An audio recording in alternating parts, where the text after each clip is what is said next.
Today, we're jumping into a debate that is centuries old, straight from the pages of the Quran, and it gets at one of the biggest questions we've ever asked, a question that has shaped civilizations and the very core of what it means to believe.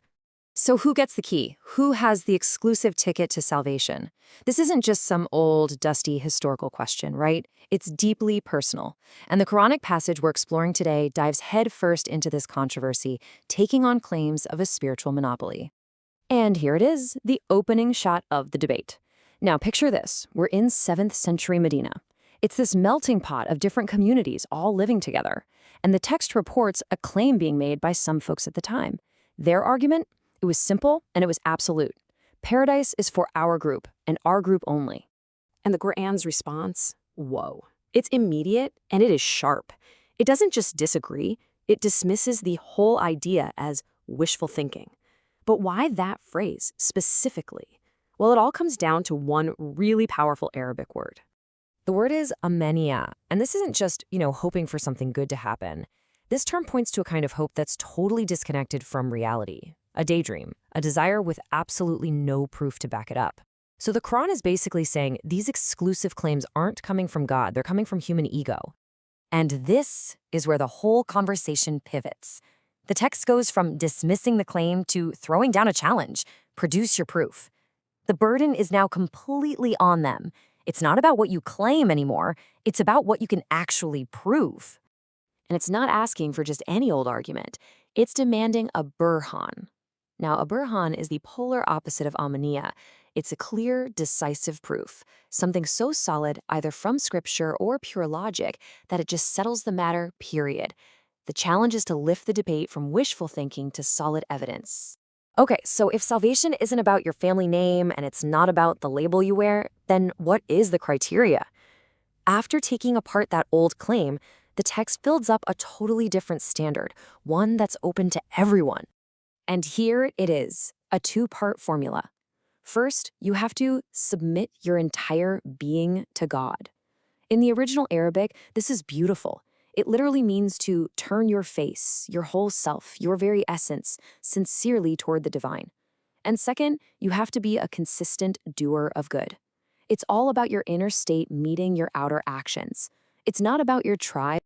And get this, for anyone from any walk of life who meets these two conditions, the promise is absolute, total peace and security. No fear for what's ahead and no regret for what's behind. It's a guarantee based on what you do and who you are inside, available to all. But we're not done yet. The text circles back to this whole problem of sectarianism, and it exposes this huge, glaring contradiction that pops up when groups try to claim God all for themselves. So the text points out this paradox. You've got one group claiming paradise for themselves, while saying the other group has absolutely nothing to stand on. And at the same time, the other group is saying the exact same thing back. They're basically canceling each other out. And here's the real kicker. They're doing this while reading scriptures that actually connect them, that point to a shared history. The very books that should be a bridge between them are being used to build walls.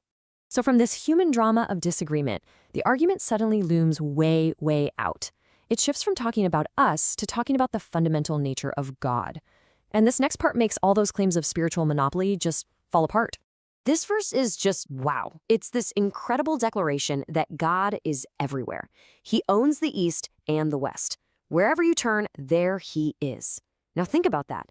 If God's presence is everywhere, how could you possibly box him into one group or one temple or one direction? You can't. He's bigger than all of that.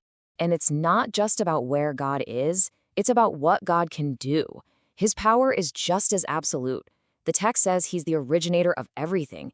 He just says be, and poof, it exists. That kind of power doesn't need a partner, or a son, or any kind of helper. It's complete in and of itself. So, after establishing this universal path and this idea of a boundless God, the whole debate lands on its final and maybe most sobering conclusion. If your group can't save you, what are you left with? Well, you're left with yourself. The Quran lays out 4 stark realities for the Day of Judgment, and there's just no getting around them. 1, nobody can take the fall for you. 2, you can't buy your way out of it. 3, no one can just step in and save you. And 4, you're not getting any outside help. The message is just unmistakable. Salvation is radically, intensely personal. You can't inherit it, and you can't outsource. Which brings us to a final, massive question. If this ancient text says that salvation isn't about the label you wear, but about a sincere, personal submission to the divine and a life of doing good, what does that actually look like for us, here and now? That's something to really chew on. Thanks for joining me on The Explain.